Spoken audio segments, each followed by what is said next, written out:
Seguimos aquí en Contraste y Controversia con nuestro guía espiritual, Manuel Felipe Sierra y Vladimir Villegas. Nosotros somos como los lados más malos.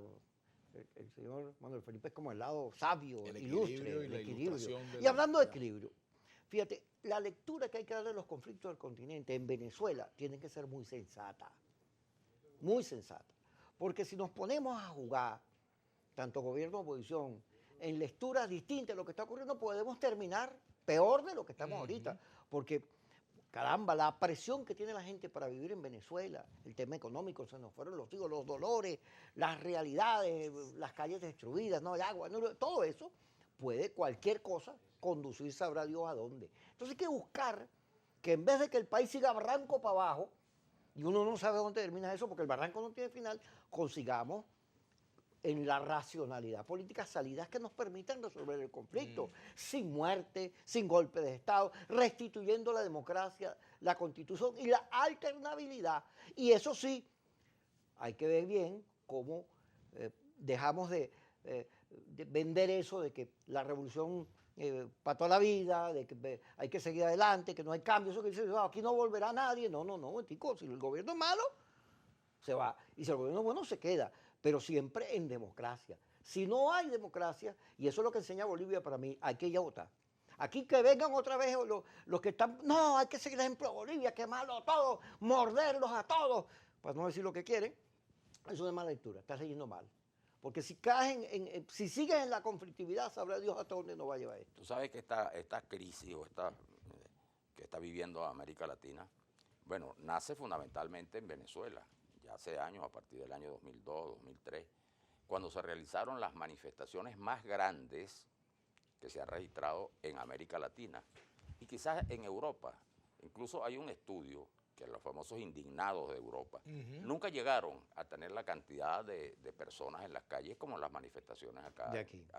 Bueno, el caso de la primavera árabe, esas manifestaciones, bueno, manejando mucho las redes, fueron importantes, pero nunca tuvieron el nivel de esas manifestaciones en las cuales Kiko tuvo el honor de encabezar una manifestación de 500.000 personas, ¿no?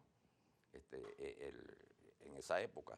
Entonces, la crisis política tiene en Venezuela con una característica, que es la crisis más grave, porque tiene un componente económico y social que no están en las otras crisis. Fíjate que incluso tú dices, por ejemplo, en Chile hay una crisis política ahorita. Bueno, pero Chile tiene un comportamiento económico distinto. aceptable. Y aquí se está proyectando bueno, que Venezuela va a tener un nivel de desempleo el más grande, el más alto. Bueno, 50% de la población para el año que viene. Ningún país tiene el nivel, ¿verdad? el éxodo, la cantidad del éxodo que tiene, la caída de la economía, la hiperinflación. Bueno, es decir, Venezuela es el caso más dramático en esta crisis que afecta a América Latina. Porque lo que está ocurriendo en estos países es fundamentalmente una crisis política, ¿no? Mientras que acá es política, por supuesto, viene desde de la conflictividad generada a comienzos de los años 2002, 2001, 2003, pero también tiene el componente económico y el componente social, que mucha gente no lo ve, pero eso está generando ese cuadro que en el mundo entero la gente dice Venezuela es un foco de atención porque ahí está ocurriendo una cosa sumamente grave que no se puede asimilar con las crisis que normalmente viven los países, ¿no? Yo quiero insistir en un tema y es el tema de las instituciones, fíjate tú. El problema de las instituciones en América Latina. Por ejemplo, en el caso de Venezuela tenemos una gran debilidad institucional.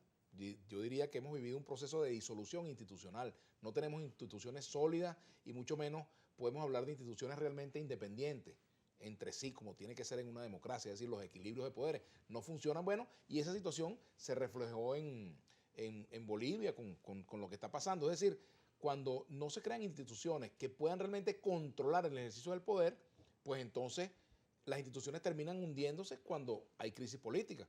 Por algo está ocurriendo en Bolivia la situación que se viene dando no solamente con Evo Morales, sino con los miembros del Tribunal Electoral, por ejemplo, o lo que puede terminar ocurriendo con la propia Asamblea Nacional, donde incluso los directivos de la Asamblea renuncian, los que son del partido de Eva terminan renunciando y bueno, profundizan una situación de vacío de poder.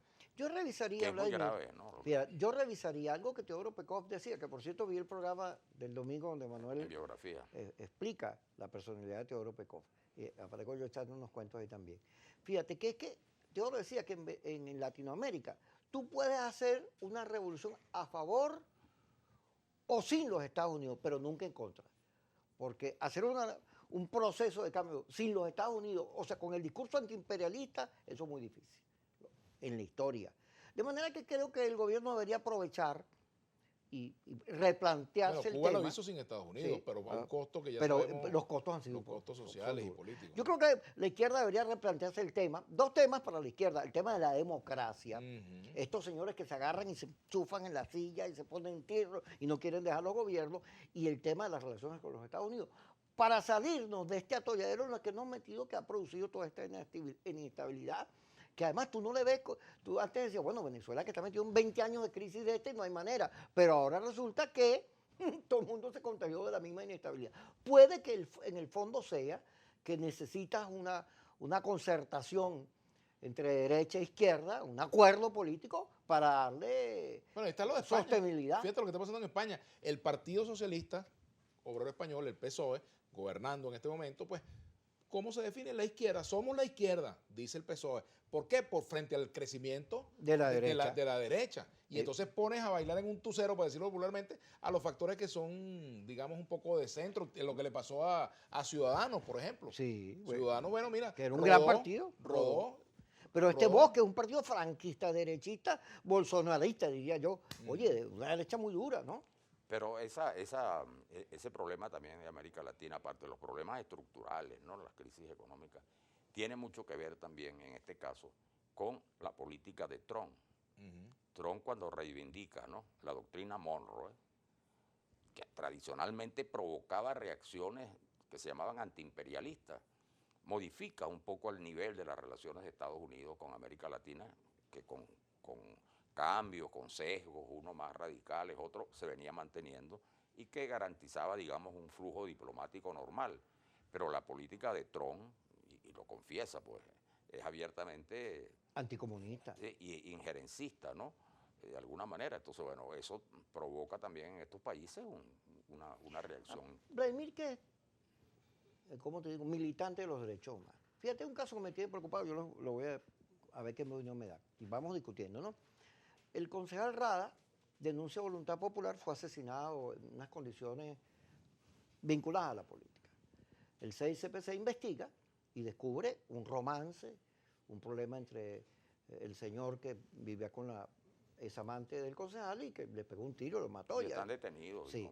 Ahora, Voluntad Popular insiste en que esa no es la versión real, que allí hubo un asesinato político. Entonces, claro, mi mamá trabajó toda la vida en la PTJ. Yo tiendo a creerle a la policía técnica judicial porque es muy profesional. O sea, no se mete en política. Pero lo cierto es que permanece la duda. Y esa duda no ayuda en Claro, los ¿sabes por qué procesos. permanece la Ajá. duda? Precisamente por falta de instituciones creíbles. Ese es el problema que tenemos en Venezuela. Si tú tuvieras una institución, por ejemplo, una Defensoría del Pueblo, realmente independiente, autónoma, que se ocupe de su trabajo, ¿verdad? Pues la Defensoría del Pueblo estaría investigando ese caso. Una Asamblea Nacional en pleno funcionamiento, podría nombrarse una comisión mixta, diputados del PSUV, diputados del G4, y se investiga el caso. Una fiscalía que realmente actúe de manera independiente, investiga el caso y no lo tiñe de cualquier duda porque son instituciones independientes. El problema está ahí, Kiko. El problema es el proceso de desinstitucionalización que estamos viviendo. Y el otro problema que yo veo en todo esto que está pasando en América Latina tiene que ver con el peligro de que la ruta electoral pueda desaparecer para quienes quieren promover cambios en los países, tanto para la izquierda como para la derecha. Podemos llegar a un nivel de conflicto tal que termine perdiendo espacio la ruta electoral como solución a los conflictos políticos. Para mí ese es un grave riesgo que estamos corriendo en América Latina. Bueno, y tenemos que hacer la pausa, me dicen. Así es, así es. Mande usted la pausa, pues. Sí, vamos a la Es el pausa. que manda ya. aquí. Ya regresamos. Usted es un hombre pausado. Así es.